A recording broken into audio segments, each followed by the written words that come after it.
Chapter 1. In the days when the judges ruled, there was a famine in the land. And a man of Bethlehem in Judah went to sojourn in the country of Moab, he and his wife and his 2 sons. The name of the man was Elimelech, and the name of his wife Naomi. And the names of his 2 sons were Mahlon and Chilion. They were Ephrathites from Bethlehem in Judah. They went into the country of Moab and remained there. But Elimelech, the husband of Naomi, died, and she was left with her 2 sons. These took Moabite wives. The name of the one was Orpah, and the name of the other Ruth. They lived there about 10 years. And both Mahlon and Chilion died, so that the woman was left without her 2 sons and her husband. Then she arose with her daughters-in-law to return from the country of Moab, for she had heard in the fields of Moab that the Lord had visited his people and given them food.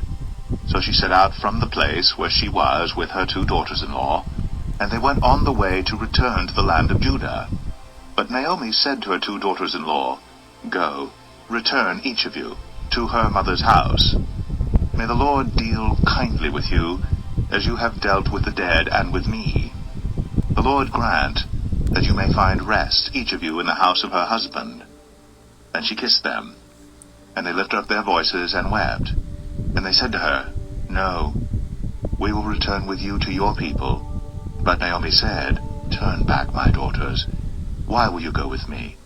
Have I yet sons in my womb, that they may become your husbands? Turn back, my daughters, go your way, for I am too old to have a husband. If I should say I have hope, even if I should have a husband this night, and should bear sons, would you therefore wait till they were grown? Would you therefore refrain from marrying? No, my daughters, for it is exceedingly bitter to me, for your sake, that the hand of the Lord has gone out against me." Then they lifted up their voices, and wept again. And Orpah kissed her mother-in-law, but Ruth clung to her. And she said, "See, your sister-in-law has gone back to her people and to her gods. Return after your sister-in-law." But Ruth said, "Do not urge me to leave you or to return from following you. For where you go, I will go, and where you lodge, I will lodge. Your people shall be my people, and your God, my God. Where you die, I will die, and there will I be buried. May the Lord do so to me, and more also, if anything but death parts me from you." And when Naomi saw that she was determined to go with her, she said no more. So the 2 of them went on until they came to Bethlehem. And when they came to Bethlehem, the whole town was stirred because of them. And the women said, "Is this Naomi?" She said to them, "Do not call me Naomi. Call me Mara. For the Almighty has dealt very bitterly with me. I went away full, and the Lord has brought me back empty. Why call me Naomi, when the Lord has testified against me, and the Almighty has brought calamity upon me?" So Naomi returned, and Ruth the Moabite, her daughter-in-law, with her, who returned from the country of Moab. And they came to Bethlehem at the beginning of barley harvest. Ruth 2. Now Naomi had a relative of her husband's, a worthy man of the clan of Elimelech, whose name was Boaz. And Ruth the Moabite said to Naomi, "Let me go to the field and glean among the ears of grain after him in whose sight I shall find favor." And she said to her, "Go, my daughter." So she set out and went, and gleaned in the field after the reapers. And she happened to come to the part of the field belonging to Boaz, who was of the clan of Elimelech. And behold, Boaz came from Bethlehem. And he said to the reapers, "The Lord be with you." And they answered, "The Lord bless you." Then Boaz said to his young man who was in charge of the reapers, "Whose young woman is this?"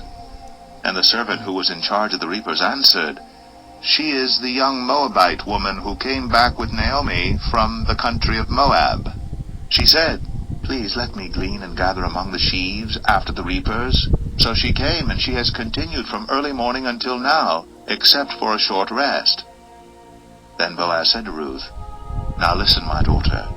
Do not go to glean in another field or leave this one, but keep close to my young women. Let your eyes be on the field that they are reaping, and go after them. Have I not charged the young men not to touch you? And when you are thirsty, go to the vessels, and drink what the young men have drawn. Then she fell on her face, bowing to the ground, and said to him, Why have I found favor in your eyes, that you should take notice of me, since I am a foreigner? But Boaz answered her, All that you have done for your mother-in-law since the death of your husband has been fully told to me, and how you left your father and mother and your native land, and came to a people that you did not know before. The Lord repay you for what you have done, and a full reward be given you by the Lord, the God of Israel, under whose wings you have come to take refuge. Then she said, I have found favor in your eyes, my lord, for you have comforted me, and spoken kindly to your servant, though I am not one of your servants.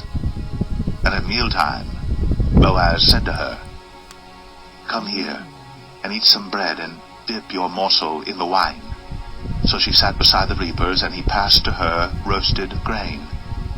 And she ate until she was satisfied, and she had some left over. When she rose to glean, Boaz instructed his young men, saying, Let her glean even among the sheaves, and do not reproach her, and also pull out some from the bundles for her, and leave it for her to glean, and do not rebuke her. So she gleaned in the field until evening. Then she beat out what she had gleaned, and it was about an ephah of barley. And she took it up and went into the city. Her mother-in-law saw what she had gleaned. She also brought out and gave her what food she had left over after being satisfied. And her mother-in-law said to her, Where did you glean today? And where have you worked? Blessed be the man who took notice of you.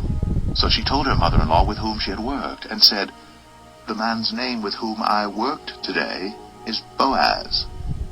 And Naomi said to her daughter-in-law, May he be blessed by the Lord, whose kindness has not forsaken the living or the dead. Naomi also said to her, The man is a close relative of ours, one of our redeemers.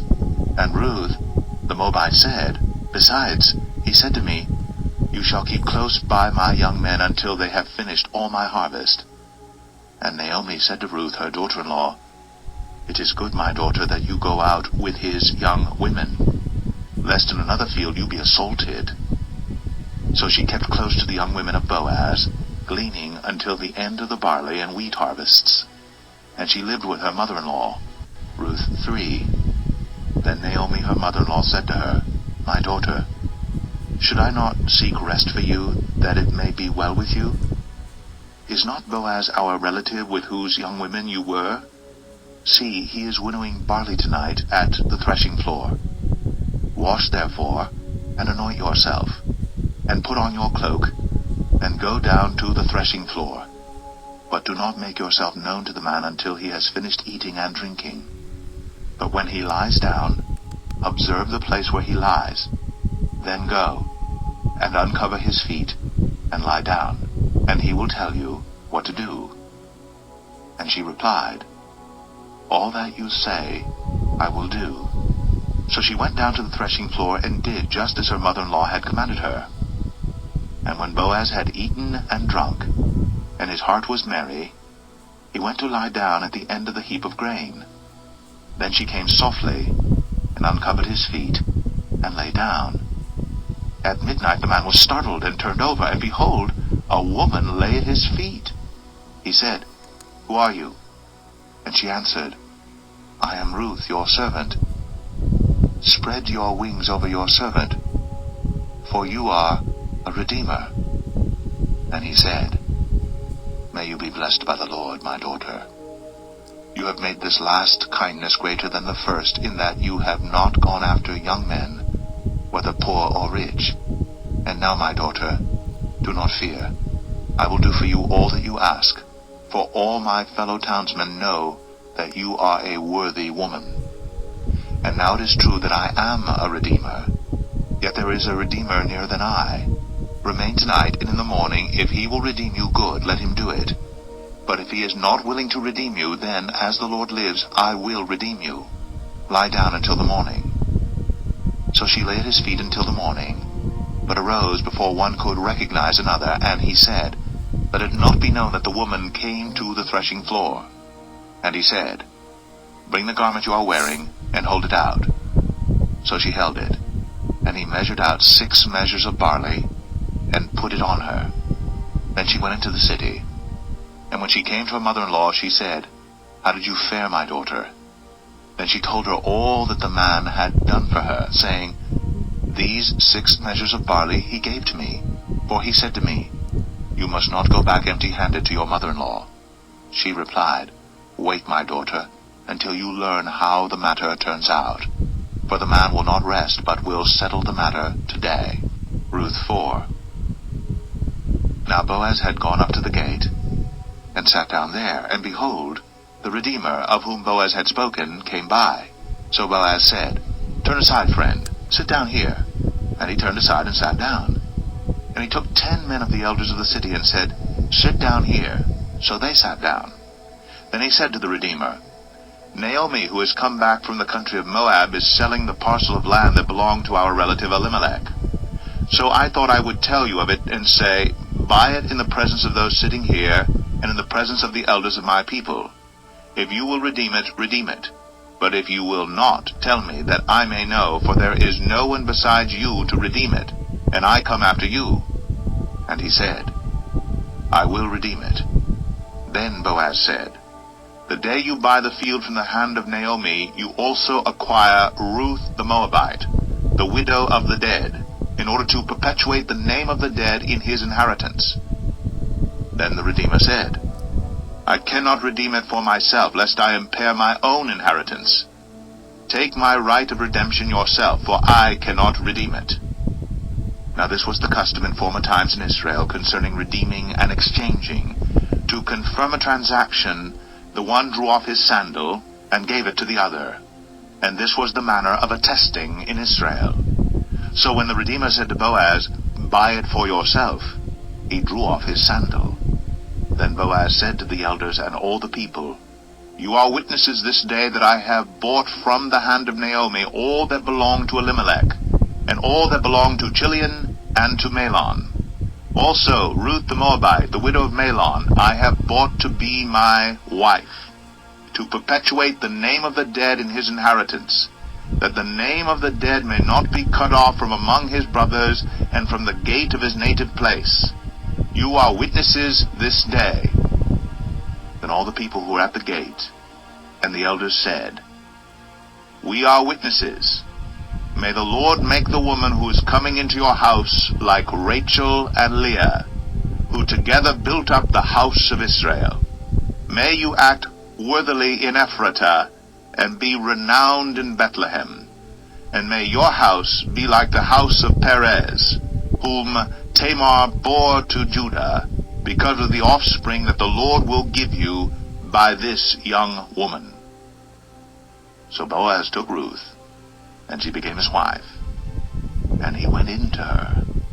And the Lord gave her conception, and she bore a son. Then the women said to Naomi, "Blessed be the Lord, who has not left you this day without a redeemer. And may his name be renowned in Israel. He shall be to you a restorer of life, and a nourisher of your old age. For your daughter-in-law who loves you, who is more to you than 7 sons, has given birth to him." Then Naomi took the child, and laid him on her lap, and became his nurse. And the women of the neighborhood gave him a name, saying, "A son has been born to Naomi." They named him Obed. He was the father of Jesse, the father of David. Now these are the generations of Perez. Perez fathered Hezron. Hezron fathered Ram. Ram fathered Aminadab. Aminadab fathered Nahshon. Nahshon fathered Salmon. Salmon fathered Boaz. Boaz fathered Obed. Obed fathered Jesse. And Jesse fathered